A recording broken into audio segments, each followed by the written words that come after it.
A9 ನ್ಯೂಸ್ಗೆ ಸ್ವಾಗತ. ನಾನು ಅಮೀನ್ ಶೇಖ್. ಇಂದಿನ ತಾಂತ್ರಿಕ ಯುಗದಲ್ಲಿ ಎಲ್ಲ ಕ್ಷೇತ್ರಗಳಲ್ಲಿಯೂ ಆರ್ಟಿಫಿಷಿಯಲ್ ಇಂಟೆಲಿಜೆನ್ಸ್, ರೋಬೋಟ್ ತಂತ್ರಜ್ಞಾನ, ಗ್ರೀನ್ ಎನರ್ಜಿ ದಾಪುಗಾಲಿಟ್ಟಿದ್ದು, ಈ ಕಾಲಕ್ಕೆ ತಕ್ಕಂತೆ ಹೊಂದಿಕೊಂಡು ತಂತ್ರಜ್ಞಾನವನ್ನು ಅಳವಡಿಸಿಕೊಂಡು ಕೌಶಲ್ಯಕ್ಕೆ ತಕ್ಕಂತೆ ಉದ್ಯೋಗ ಪಡೆಯಲು ಇಂದಿನ ಯುವ ಜನಾಂಗ ಮುಂದಾಗಬೇಕು ಎಂದು ಬೃಹತ್ ಮತ್ತು ಮಧ್ಯಮ ಕೈಗಾರಿಕೆ ಮೂಲ ಸೌಲಭ್ಯ ಅಭಿವೃದ್ಧಿ ಖಾತೆ ಸಚಿವರಾದ ವಿಜಯಪುರ ಜಿಲ್ಲಾ ಉಸ್ತುವಾರಿ ಸಚಿವ ಡಾಕ್ಟರ್ ಎಂಬಿ ಪಾಟೀಲ್ ಅವರು ಹೇಳಿದರು. ಕೌಶಲಾಭಿವೃದ್ಧಿ, ಉದ್ಯಮಶೀಲತೆ ಮತ್ತು ಜೀವನೋಪಾಯ ಇಲಾಖೆ, ಕರ್ನಾಟಕ ಕೌಶಲ ಅಭಿವೃದ್ಧಿ ನಿಗಮ, ಬೆಂಗಳೂರು ಜಿಲ್ಲಾಡಳಿತ ಹಾಗೂ ಜಿಲ್ಲಾ ಪಂಚಾಯತ್ ಇವರ ಸಹಯೋಗದಲ್ಲಿ ಸೋಮವಾರ ನಗರದ ದರ್ಬಾರ್ ಶಾಲಾ ಆವರಣದಲ್ಲಿ ಹಮ್ಮಿಕೊಂಡ ಯುವ ಸಮೃದ್ಧಿ ಸಮ್ಮೇಳನ ವಿಜಯಪುರ ಉದ್ಯೋಗ ಮೇಳವನ್ನು ಉದ್ಘಾಟಿಸಿ ಅವರು ಮಾತನಾಡಿದರು. ಸಾಫ್ಟ್ವೇರ್ ಕ್ಷೇತ್ರದಲ್ಲೂ ಕರ್ನಾಟಕ ಮುಂಚೂಣಿಯಲ್ಲಿದೆ. ಇದು ರಾಜ್ಯದ ಶಕ್ತಿಯಾಗಿದೆ. ಕಾಲ ಬದಲಾವಣೆಗೆ ಅನುಗುಣವಾಗಿ ವಿವಿಧ ಕ್ಷೇತ್ರಗಳಲ್ಲಿ ತಂತ್ರಜ್ಞಾನದ ಅಳವಡಿಕೆ ಹಾಗೂ ಅರಿವು ಹೊಂದುವುದು ಅತ್ಯವಶ್ಯವಾಗಿದೆ. ಈ ನಿಟ್ಟಿನಲ್ಲಿ 8ನೇ ತರಗತಿಯಿಂದಲೇ ಮಕ್ಕಳಲ್ಲಿ ಕೌಶಲ ರೂಢಿಸಿಕೊಂಡು ಸಿದ್ಧಗೊಳಿಸಬೇಕಾದ ಅನಿವಾರ್ಯತೆ ಇದೆ ಎಂದು ಹೇಳಿದರು. ಇಂದು ಆಯೋಜಿಸಲಾದಂತಹ ಉದ್ಯೋಗ ಮೇಳ ಐತಿಹಾಸಿಕ ಕಾರ್ಯಕ್ರಮವಾಗಿದೆ. ಈ ಉದ್ಯೋಗ ಮೇಳದಲ್ಲಿ 25,000 ಉದ್ಯೋಗಾಕಾಂಕ್ಷಿಗಳು ನೋಂದಣಿ ಮಾಡಿಕೊಂಡಿದ್ದಾರೆ. ಬೇರೆ ಬೇರೆ ಉದ್ಯೋಗದಾತ ಕಂಪನಿಗಳ ಮೂಲಕ ಆಯ್ಕೆಯನ್ನ ಬಯಸಿ ಈ ಮೇಳದ ಕುರಿತು ಯುವ ಜನರು ಆಶಾಕಿರಣವನ್ನ ಹೊಂದಿದ್ದಾರೆ. ಯುವ ನಿರುದ್ಯೋಗಿಗಳಿಗೆ ಅನುಕೂಲವನ್ನ ಕಲ್ಪಿಸುವ ಧ್ಯೇಯೋದ್ದೇಶದೊಂದಿಗೆ ಇಂತಹ ಮೇಳಗಳನ್ನ ಆಯೋಜಿಸಿ ಸಹಾಯ ಸಹಕಾರದೊಂದಿಗೆ ಅವಕಾಶಗಳನ್ನ ಒದಗಿಸಲಾಗುತ್ತದೆ ಎಂದು ಹೇಳಿದರು. ಅಷ್ಟೇ ಅಲ್ಲದೆ ಯುವ ಜನರು ದೇಶದ ಶಕ್ತಿಯಾಗಿದ್ದಾರೆ. 140 ಕೋಟಿ ಜನಸಂಖ್ಯೆಯಲ್ಲಿ 40% ಯುವಕರಿದ್ದಾರೆ. ಈ ಹಿಂದೆ ವಿದ್ಯಾಭ್ಯಾಸಕ್ಕೆ ರಾಜ್ಯದ ಮೈಸೂರು ಮಹಾರಾಜರು ವಿವಿಧ ಶಿಕ್ಷಣ ಸಂಸ್ಥೆ ಉದ್ಯಮಗಳಲ್ಲಿ ಸ್ಥಾಪಿಸಿದ್ರು.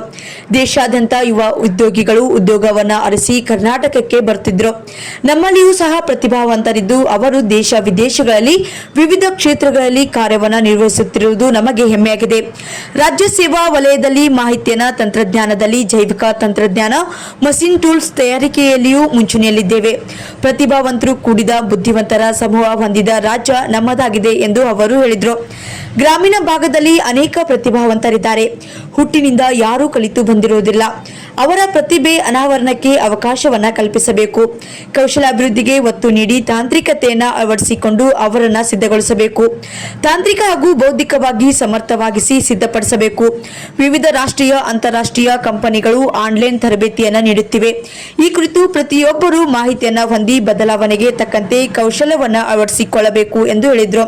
ಇನ್ನು ಭವಿಷ್ಯದಲ್ಲಿ ಉದ್ಯೋಗವನ್ನ ಪಡೆಯಲು ಕೌಶಲ ತರಬೇತಿ ಹೊಂದುವುದು ಅತ್ಯವಶ್ಯವಾಗಿದೆ. ಯುವ ಪೀಳಿಗೆಗೆ ಭವಿಷ್ಯದ ದೃಷ್ಟಿಯಿಂದ ಸಿದ್ಧಪಡಿಸಬೇಕು. ಕೌಶಲ ರೂಢಿಸಿಕೊಂಡು ಒಳ್ಳೆಯ ಅವಕಾಶವನ್ನ ಪಡೆಯಲು ಮೂಲಕ ಉದ್ಯೋಗದಾತರಾಗಿ ಹೊರಹೊಮ್ಮಬೇಕೆಂಬ ಅಭಿಲಾಷೆಯನ್ನ ವ್ಯಕ್ತಪಡಿಸಿದ ಅವರು ಉದ್ಯೋಗಾಕಾಂಕ್ಷಿಗಳನ್ನ ಈ ಉದ್ಯೋಗ ಮೇಳದ ಸದುಪಯೋಗವನ್ನ ಪಡೆದುಕೊಳ್ಳಬೇಕು ಎಂದು ಕರೆಯನ್ನ ನೀಡಿದರು. ಇನ್ನು ಈ ಸಂದರ್ಭದಲ್ಲಿ ಚಲನಚಿತ್ರ ನಟಿಯಾದಂತಹ ಸಪ್ತಮಿ ಗೌಡ ಅವರು ಮಾತನಾಡಿ ಕರ್ನಾಟಕ ಕೌಶಲ ಅಭಿವೃದ್ಧಿ ನಿಗಮದ ವ್ಯವಸ್ಥಾಪಕ ನಿರ್ದೇಶಕರು ಆದಂತಹ ಸ್ನೇಹಲ್ ಆರ್ ಅವರು ಸ್ವಾಗತಿಸಿದರು. ಧಾರವಾಡ ಬಾಲ ವಿಕಾಸ ಅಕಾಡೆಮಿ ಅಧ್ಯಕ್ಷ ಸಂಗಮೇಶ ಬಬ್ಲೇಶ್ವರ್, ನಗರಾಭಿವೃದ್ಧಿ ಪ್ರಾಧಿಕಾರದ ಅಧ್ಯಕ್ಷರಾದಂತಹ ಕಣ್ಣಾನ್ ಮುಷ್ರಿಫ್, ಜಿಲ್ಲಾಧಿಕಾರಿ ಡಾಕ್ಟರ್ ಆನಂದ್ ಕೆ, ಜಿಲ್ಲಾ ಪಂಚಾಯತ್ ಮುಖ್ಯ ಕಾರ್ಯನಿರ್ವಾಹಕ ಅಧಿಕಾರಿ ರಿಷಿ ಆನಂದ್, ಜಿಲ್ಲಾ ಪೊಲೀಸ್ ವರಿಷ್ಠಾಧಿಕಾರಿ ಲಕ್ಷ್ಮಣ್ ನಿಂಬರ್ಗಿ, ಗ್ಯಾರಂಟಿ ಯೋಜನೆಗಳ ತಾಲೂಕು ಅನುಷ್ಠಾನ ಸಮಿತಿ ಅಧ್ಯಕ್ಷ, ಉಪಾಧ್ಯಕ್ಷರು, ಜಿಲ್ಲಾ ಮಟ್ಟದ ವಿವಿಧ ಅಧಿಕಾರಿಗಳು, ಉದ್ಯೋಗದಾತ ಸಂಸ್ಥೆಗಳು, ಸಾರ್ವಜನಿಕರು ಈ ಸಂದರ್ಭದಲ್ಲಿ ಉಪಸ್ಥಿತರಿದ್ದರು.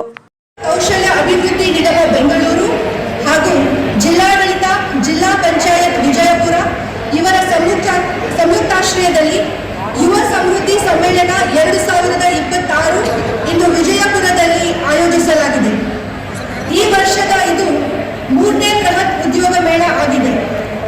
ಈ ಉದ್ಯೋಗ ಮೇಳದಲ್ಲಿ 156 ಉದ್ಯೋಗ ನೀಡುವಂತಹ ಸಂಸ್ಥೆಗಳು ಹಾಗೂ 22,000ಕ್ಕೂ ಹೆಚ್ಚು ಉದ್ಯೋಗಾಕಾಂಕ್ಷಿಗಳು ರಿಜಿಸ್ಟ್ರೇಷನ್ ಮಾಡಿಕೊಂಡಿರುತ್ತಾರೆ.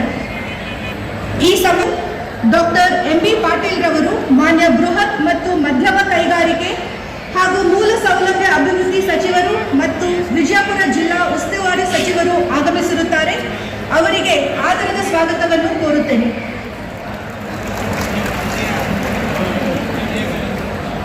ಸ್ವಾಗತಪರ ನುಡಿಗಳೊಂದಿಗೆ ಸ್ವಾಗತಿಸಿಕೊಂಡಂತ ಶ್ರೀಮತಿ ಸ್ನೇಹಲ್ ಆರ್, ವ್ಯವಸ್ಥಾಪಕ ನಿರ್ದೇಶಕರು ಕೆಎಸ್ಡಿಸಿ ಬೆಂಗಳೂರು ಅವರಿಗೆ ಒಂದು ಜೋರಾದ ಚಪ್ಪಾಳೆ ಮುಖೇನ ಅವರನ್ನು ಕೂಡ ಭವ್ಯ ಕಾರ್ಯಕ್ರಮಕ್ಕೆ ಸ್ವಾಗತವನ್ನ ಬಯಸ್ತಾ ಇದ್ದೇವೆ.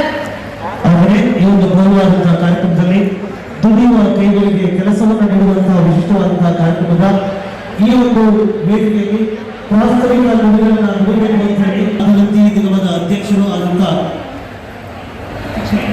ಶ್ರೀಮತಿ ಶಿವಕಾಂತಮ್ಮ ನಾಯ್ಕ ಅವರು ಪ್ರಾಸ್ತಾವಿಕ ನುಡಿಗಳನ್ನ ನುಡಿಬೇಕು ಅಂತೇಳಿ ಅವರಲ್ಲಿ ಗೌರವಪೂರ್ವಕವಾಗಿ ವಿನಂತಿಯನ್ನು ಮಾಡ್ತೇವೆ. ಹಾಗೆ ಇವತ್ತಿನ ಈ ಬೃಹತ್ ಉದ್ಯೋಗ ಮೇಳ ಕಾರ್ಯಕ್ರಮದಲ್ಲಿ ಉಪಸ್ಥಿತರಾಗಿ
ಉದ್ಯೋಗ ಮೇಳ ಬೇಕು ಅಂತ ಈ ಒಂದು ವೇದಿಕೆ ಉದ್ಯೋಗ ಮತ್ತು ಕೌಶಲ್ಯತೆಗೆ ಕಾರಣ.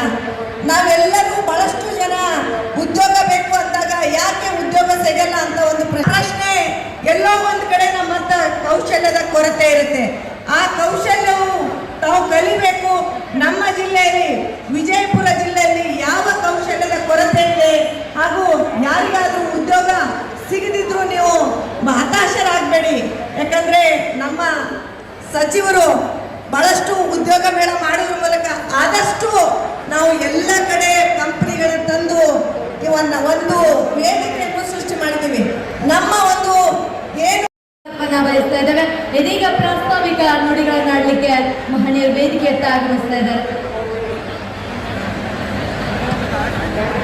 ನಿಮಗೆ ಯಾವ ಕೌಶಲ್ಯ ಇಲ್ಲ ಅದು ಕೂಡ ಹೇಳಿ.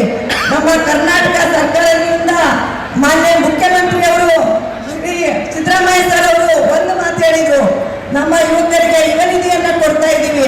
ಆದ್ರೆ ಈ ಯುವ ನಿಧಿ ತಗೊಂಡವರೆಲ್ಲ ಜಾಬ್ಗೆ ಅಪ್ಲೈ ಮಾಡ್ಬೇಕಾದ್ರೆ ಅವರು ಯಾಕೆ ಫೇಲ್ ಆಗ್ತಾ ಇದ್ದಾರೆ? ಅವ್ರಿಗೆ ಸೂಕ್ತವಾದ ಕೌಶಲ್ಯ ಬೇಕಾಗುತ್ತೆ.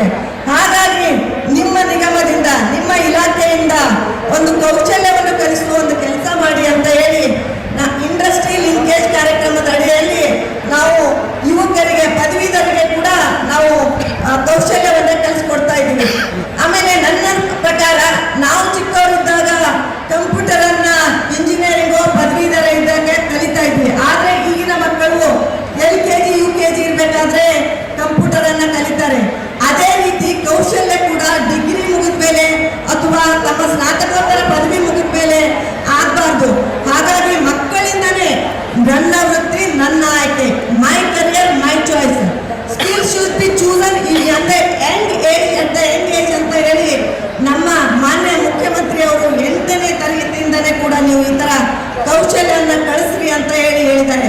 ಹಾಗಾಗಿ ನಮ್ಗೆಲ್ಲರಿಗೂ ಗೊತ್ತಿದೆ ಬಂಧುಗಳೇ, ಈ ಒಂದು ಓಡುತ್ತಿರುವ ಜಾಗತೀಕರಣದಲ್ಲಿ ಪ್ರತಿ 3 ವರ್ಷಕ್ಕೆ 4 ವರ್ಷಕ್ಕೆ ಟೆಕ್ನಾಲಜಿ ಚೇಂಜ್ ಆಗುತ್ತೆ. ಆ ಟೆಕ್ನಾಲಜಿ ಕುರಿತು ನಮ್ಮ ಜಿಲ್ಲಾ ಸಚಿವರು ಮಾನ್ಯ ಶ್ರೀ MP ಪಾಟೀಲ್ ಅವರು ಸರ್ ಅವರು ಬಹಳಷ್ಟು ಹೇಳ್ತಾರೆ. ಯಾಕಂದ್ರೆ ಅವರು ಇಡೀ ಜಗತ್ತಿನಲ್ಲಿ ಯಾವ ಟೆಕ್ನಾಲಜಿ ನಡೀತದೆ, ಮಕ್ಕಳಿಗೆ ಯಾವ ಟೆಕ್ನಾಲಜಿ ಬರ್ತಾ ಇದೆ ಅಂತ ಹೇಳಿ ಅವ್ರಿಗೆ ಸೀರೀಸ್ ಆಗಿ ಟಾಪ್ 5 ಟಾಪ್ 10 ಎಲ್ಲವೂ ಕೂಡ ಹೇಳ್ತಾರೆ.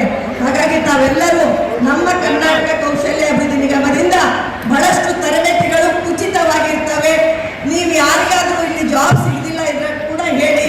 ನಿಮಗೆ ಮುಂದಿನ ದಿನಮಾನದಲ್ಲಿ ವಿಜಯಪುರದಲ್ಲಿ ಯಾವ ಕೌಶಲ್ಯ ಕೊಟ್ಟರೆ ನಾವು ಅವ್ರಿಗೆ ಒಳ್ಳೆಯ ಜಾಬ್ ಸಿಗ್ಬೋದು ಅಥವಾ ಸ್ವಾವಲಂಬಿಯಾಗಿ ಬದುಕಬಹುದು ಅಂತ ಹೇಳಿ ನಾವು ಅದನ್ನ ಬರೆದುಕೊಂಡು ಮುಂದಿನ ನಂತರದಲ್ಲಿ ಅಂತ ಒಂದು ತರಬೇತಿ ಕೂಡ ನಾವು ರೂಪಿಸ್ಕೊಳ್ತೇವೆ.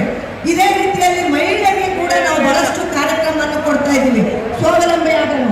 ಹಾಗಾಗಿ ನಮ್ಮ ಇಡೀ ವಿಜಯಪುರ ಜಿಲ್ಲೆಯಲ್ಲಿರುವ ಎಲ್ಲ ಗ್ರಾಮ ಪಂಚಾಯತಿಯಲ್ಲಿ ಪ್ರತಿ ಗ್ರಾಮ ಪಂಚಾಯತಿಯಲ್ಲಿ 2 ಜನ ಹೆಣ್ಮಕ್ಳಂಗೆ ನಲ್ ಜಲ್ ಮಿಷನ್ ಅಡಿಯಲ್ಲಿ ಕೌಶಲ್ಯವನ್ನು ಕಲಿಸ್ಕೊಡ್ತಾ ಇದ್ದೀವಿ. ಅಸಾಧಾರಣವಾದ ಕೌಶಲ್ಯ. ಮಹಿಳೆಯರಂದ್ರೆ ಬರೀ ಟೈಲರಿಂಗು ಮತ್ತು ಬ್ಯೂಟಿ ಪಾರ್ಲರ್ ಎರಡೇ ಸೀಮಿತ ಆಗದೆ ಪ್ಲಂಬಿಂಗು ಮಾಡಲಿ, ಅವರು ಎಲೆಕ್ಟ್ರಿಕಲ್ ವರ್ಕ್ ಮಾಡಲಿ, ಮೇಷನ್ ವರ್ಕ್ ಮಾಡಲಿ ಅಂತ ಹೇಳಿ ಇಂಥ ಒಂದು ತರಬೇತಿ ಕೊಡುವ ಪ್ರಯತ್ನ ಕೂಡ ನಾವು ಇಲ್ಲಿ ಮಾಡ್ತಾ ಇದ್ದೀವಿ. ನಮ್ಮ ಸಚಿವರು ಬಹಳಷ್ಟು ಯೋಜನೆಗಳ ಬಗ್ಗೆ ತಮಗೆ ಹೇಳ್ತಾರೆ. ಜ್ಞಾನದ ಹೊಸಬತ್ತಿ ಮೌನದ ತಿಳಿದುಪ್ಪ ಸ್ವಾನುಭವವೆಂಬ ಜ್ಯೋತಿಯ ಮುಟ್ಟಿಸಲು ಅಜ್ಞಾನದ ಅಂಧಕಾರ ಕಳೆದು ಸುಜ್ಞಾನದ ದಿವ್ಯ ಜ್ಯೋತಿ ಎಲ್ಲೆಡೆ ಬೆಳಗ್ತದೆ. 10,000 ಮಕ್ಕಳು ಅದರಲ್ಲಿ ಪಾಲ್ಗೊಂಡಿದ್ರು. ಆಮೇಲೆ ಇವತ್ತು ಇಲ್ಲಿ ವಿಜಯಪುರದಲ್ಲಿ ಸುಮಾರು 22,000 ಇವತ್ತು ಉದ್ಯೋಗಾಕಾಂಕ್ಷಿಗಳು ಇದರಲ್ಲಿ ಎನ್ರೋಲ್ಮೆಂಟ್ ಆಗಿದ್ದಾರೆ. ಎಷ್ಟು ಜನ ಬಂದಿದ್ದಾರೆ ಫುಟ್ಫಾಲ್ ನಮಗೆ ಸಾಯಂಕಾಲ ಗೊತ್ತಾಗುತ್ತೆ. ಇನ್ನೊಂದು ಬಹಳ ಬೃಹತ್ ಉದ್ಯೋಗ ಮೇಳವನ್ನು ನಾವು ಹುಬ್ಳಿಯಲ್ಲಿ ಮಾಡ್ತಾ ಇದ್ದೀವಿ. ಅದಾದಮೇಲೆ ಏಪ್ರಿಲ್ 4ನೇ ತಾರೀಕು ನಾವೊಂದು ಅಂತಾರಾಷ್ಟ್ರೀಯ ಉದ್ಯೋಗ ಮೇಳವನ್ನು ಮಾಡ್ತಾ ಇದ್ದೀವಿ. ಅಂದರೆ ನಮ್ಮ ಮಕ್ಕಳಿಗೆ ಹೊರಗಿನ ದೇಶಕ್ಕೆ ಉದ್ಯೋಗಾವಕಾಶವನ್ನು ಒದಗಿಸಿಕೊಡ್ಬೇಕು ಅಂತಕ್ಕಂಥದ್ದಕ್ಕೆ ಒಂದು ಉದ್ಯೋಗ ಮೇಳವನ್ನು, ಒಂದು ಇಂಟರ್ನ್ಯಾಷನಲ್ ಪ್ಲೇಸ್ಮೆಂಟಿಗೆ ಉದ್ಯೋಗ ಮೇಳವನ್ನು ಏಪ್ರಿಲ್ 4ನೇ ತಾರೀಕು ಮಾಡ್ತಾ ಇದ್ದೀವಿ ಬೆಂಗಳೂರಲ್ಲಿ. ನಾನು ಯಾಕೆ ಈ ಮಾತುಗಳನ್ನು ಹೇಳ್ತಾ ಇದ್ದೀನಿ ಅಂತಂದರೆ, ಇವತ್ತು ದೇಶದಲ್ಲಿ ಅತ್ಯಂತ ಬಹಳ ಒಂದು ಗಂಭೀರವಾಗಿರ್ತಕ್ಕಂಥ ಸಮಸ್ಯೆ ನಮ್ಮ ದೇಶ ಏನು ಎದುರಿಸ್ತಾ ಇದೆ ಅಂದರೆ ಅದು ನಿರುದ್ಯೋಗ. ಈ ನಿರುದ್ಯೋಗವನ್ನು ನಾವು ಹೇಗೆ ಅದನ್ನು ಎದುರಿಸಬೇಕು, ಹೇಗೆ ಅದಕ್ಕೆ ನಾವು ಪರಿಹಾರ ಹುಡುಕಬೇಕು ಅಂತಕ್ಕಂಥ ಪ್ರಯತ್ನ ನಮ್ಮ ಸರ್ಕಾರದ್ದಾಗಿದೆ. ಕರ್ನಾಟಕ ರಾಜ್ಯ ಇಡೀ ದೇಶಕ್ಕೆ ಹೋಲಿಸಿದರೆ ಒಂದು ಒಳ್ಳೆಯ ಸ್ಥಿತಿಯಲ್ಲಿದೆ. ಯಾಕಂದರೆ ನಮ್ಮ ರಾಜ್ಯ ಒಂದು ಪ್ರಗತಿಪರವಾಗಿರ್ತಕ್ಕಂಥ ರಾಜ್ಯ. ಇಲ್ಲಿ ಬಹಳ ಒಳ್ಳೆಯ ಶಿಕ್ಷಣ ಸಂಸ್ಥೆಗಳು ಇವೆ. ಇಲ್ಲಿ ಅನೇಕ ಕಾರ್ಖಾನೆಗಳು, ಅನೇಕ ಇಂಡಸ್ಟ್ರೀಸು, ಮತ್ತು ವಿಶೇಷವಾಗಿ ಬೆಂಗಳೂರು ಇವತ್ತು ಸಿಲಿಕಾನ್ ಸಿಟಿ ಆಫ್ ಇಂಡಿಯಾ ಅಂತ ಯಾಕೆ ಆಗಿದೆ ಅಂದರೆ ಇಲ್ಲಿರ್ತಕ್ಕಂಥ ಹ್ಯೂಮನ್ ರಿಸೋರ್ಸ್, ಟ್ಯಾಲೆಂಟ್ ಪೂಲ್. ಇಲ್ಲಿ ನಮ್ಮ ಮಕ್ಕಳು ಬಹಳ ಪ್ರತಿಭಾವಂತರಿದ್ದಾರೆ. ಹಾಗಾಗಿ ಇವತ್ತು Karnataka is a destination for foreign investment. ಇವತ್ತು 2ನೇ ಸ್ಥಾನದಲ್ಲಿದ್ದೀವಿ ನಾವು. ಇವತ್ತು ನಮ್ಮ ಬೃಹತ್ ಕೈಗಾರಿಕಾ ಸಚಿವರು ವೇದಿಕೆ ಮೇಲೆ ಇದ್ದಾರೆ. ನಾನು ಯಾಕೆ ಈ ಮಾತು ಹೇಳ್ತಾ ಇದ್ದೀನಿ ಅಂದರೆ ಕರ್ನಾಟಕಕ್ಕೆ ಬಹಳ ದೊಡ್ಡ it is going to become the skill capital of the country. ಹಾಗಾಗಿ ನಾವು ಈ ನಮ್ಮ ಮಕ್ಕಳನ್ನ ಯಾವ ರೀತಿಯಾಗಿ ನಾವು ಉದ್ಯೋಗ ಕೊಡಿಸ್ಬೇಕು ಅಂತಕ್ಕಂಥದ್ದಕ್ಕೆ we have prepared a road map. ಇವತ್ತು ನಿರುದ್ಯೋಗ ಇಷ್ಟು ದೊಡ್ಡ ಪ್ರಮಾಣದಲ್ಲಿ ಈ ದೇಶದಲ್ಲಿ ಬರಲಿಕ್ಕೆ ಅದು ನೂರಾರು ಕಾರಣಗಳಿವೆ. I am not going to go into that details, and I am not going to blame the government of India on this, because ಇವತ್ತು ನೋಡಿ, ಇವತ್ತು ಪಾಲಿಸಿ ಹೇಗಿರ್ತದೆ ಅಂತಕ್ಕಂಥದ್ದು ಕೂಡ ಬಹಳ ಮುಖ್ಯ ಇದೆ. ಆದರೆ ಈ ಸಮಸ್ಯೆಗಳನ್ನು ಎದುರಿಸ್ತಕ್ಕಂಥ ಪ್ರಯತ್ನ ಸರ್ಕಾರಗಳು ಮಾಡಬೇಕು ಅಂತಕ್ಕಂಥದ್ದು. ಕೇಂದ್ರ ಸರ್ಕಾರ ಮತ್ತು ರಾಜ್ಯ ಸರ್ಕಾರಗಳು ಇದನ್ನು ಎದುರಿಸಬೇಕು. We have to face it. We can't side step this issue. So we need to take it head on. So ನಮ್ಮ ಸರ್ಕಾರ ಈ ಒಂದು ಪ್ರಯತ್ನದಲ್ಲಿದೆ. ನಮ್ಮ ಕರ್ನಾಟಕ ಸರ್ಕಾರದ ಕೌಶಲ ಅಭಿವೃದ್ಧಿ, ಉದ್ಯಮಶೀಲತೆ ಹಾಗೂ ಜೀವನೋಪಾಯ ಇಲಾಖೆ, ಕರ್ನಾಟಕ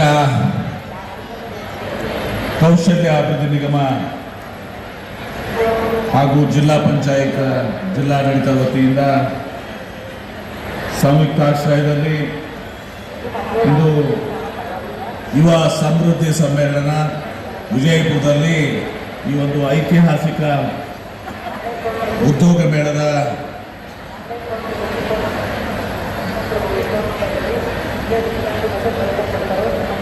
ಕೇಂದ್ರ ಘನ ಉಪಸ್ಥಿತಿಯನ್ನು ಹೊಂದಿ ಈ ಕಾರ್ಯಕ್ರಮದ ಕೇಂದ್ರ ಬಿಂದುಗಳು ಇವತ್ತು ಕರ್ನಾಟಕ ರಾಜ್ಯದ ವೈದ್ಯಕೀಯ ಶಿಕ್ಷಣ ಹಾಗೂ ಕೌಶಲ್ಯಾಭಿವೃದ್ಧಿ, ಉದ್ಯಮಶೀಲತೆ ಮತ್ತು ಜೀವನೋಪಾಯ ಸಚಿವರು ಆತ್ಮೀಯರಾದಂಥ ಡಾಕ್ಟರ್ ಶರಣ್ ಪ್ರಕಾಶ್ ಪಾಟೀಲ್ರೇ, ಈ ಕಾರ್ಯಕ್ರಮದ ಕಾರಣಕರ್ತರು ಇವತ್ತು ಕರ್ನಾಟಕ ಕೌಶಲ್ಯಾಭಿವೃದ್ಧಿ ನಿಗಮದ ಹಾಗೂ ಕರ್ನಾಟಕ ವೃತ್ತಿ ತರಬೇತಿ ಹಾಗೂ ಕೌಶಲ್ಯಾಭಿವೃದ್ಧಿ ನಿಗಮದ ಅಂದ್ರು ಇಷ್ಟೊಂದು ದೊಡ್ಡ ಪ್ರಮಾಣದಲ್ಲಿ ಉದ್ಯೋಗ ಮೇಳ ಮಾಡಿದ್ರೆ ಎಲ್ಲರಿಗೂ ನೌಕರಿ ಸಿಗಲ್ಲ ಅಂತ ಕ್ರಿಟಿಸಿಸಮ್ ಬರುತ್ತೆ ಅಂತ. I am not doing this job fair only to get a job, but ಅವರಿಗೆ ಏನೇನು ಅವಕಾಶಗಳಿವೆ ಅಂತ ಅವರಿಗೆ ನಾವು ಪರಿಚಯಿಸಬೇಕಾಗಿರ್ತಕ್ಕಂಥ ಅವಶ್ಯಕತೆಯೂ ಕೂಡ ಇದೆ. At least they will be aware that what are the companies, what are they looking for, and how they should upskill themselves ಅಂತಕ್ಕಂಥದ್ದು grows. That's what they are telling now. ಅವ್ರೇನು ಹೇಳ್ತಾ ಇದ್ದಾರೆ, ನಮಗೆ ಬೇಕಾಗಿರ್ತಕ್ಕಂಥ ಸ್ಕಿಲ್ ಇವ್ರ ಹತ್ರ ಇಲ್ಲ ಅಂತಕ್ಕಂಥದ್ದು ಇವತ್ತು ಭಾಳ ದೊಡ್ಡ ಒಂದು ಚಾಲೆಂಜ್ ಆಗಿ ಸರ್ಕಾರಕ್ಕೆ ಇದೊಂದು ಚಾಲೆಂಜ್ ಆಗಿ ಪರಿಗಣಿಸಿದೆ. ಹಾಗಾಗಿ ಎದುರಿಸಬೇಕು ಅಂತ ಹೇಳಿ ನಾವು we are frame so many initiatives. ಅದಕ್ಕೆ ನಾವೇನು ಹೇಳಿದ್ದೀವಿ ಅಂದರೆ, ಯಾವುದೇ ಇಂಡಸ್ಟ್ರಿ ನೀವು ಇಂಡಸ್ಟ್ರಿ ಲಿಂಕೇಜ್ ಅಂತೇಳಿ ನಾವು ಮಾಡಿದ್ದೀವಿ. ನಿಮಗೆ ಯಾವ 250ಕ್ಕಿಂತ ಜಾಸ್ತಿ ಇಂಜಿನಿಯರಿಂಗ್ ಕಾಲೇಜ್ ಇದೆ ನಮ್ಮ ರಾಜ್ಯದಲ್ಲಿ. ನಮಗೆ ಭಾಳ ಆಶ್ಚರ್ಯ ಆಯಿತು. ಯಾಕಂದರೆ ನಾನು ಹಿಂದೆನೂ ಕೂಡ 2013ರಿಂದ 2018ರವರೆಗೆ ವೈದ್ಯಕೀಯ ಶಿಕ್ಷಣ ಸಚಿವರು ನನಗೆ ವೈದ್ಯಕೀಯ ಶಿಕ್ಷಣ ಖಾತೆನೇ ಕೊಟ್ಟಿದ್ರು. ಹಾಗಾಗಿ ಇಲಾಖೆಯ ಒಳಹಡ ಎಲ್ಲ ಗೊತ್ತಿತ್ತು ನನಗೆ. ನಿರ್ವಹಣೆ ಭಾಳ ಕಷ್ಟ ಏನಿರಲಿಲ್ಲ.